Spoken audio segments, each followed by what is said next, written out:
el MT-3000 Nissan.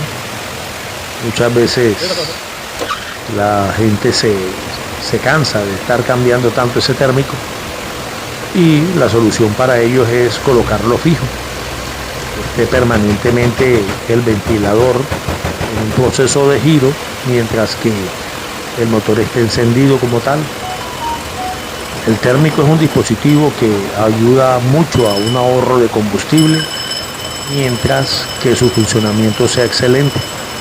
Luego ya pierde un poco el proceso automático de giro y es cuando el carro empieza a recalentarse. En este caso ya estamos refrentando la superficie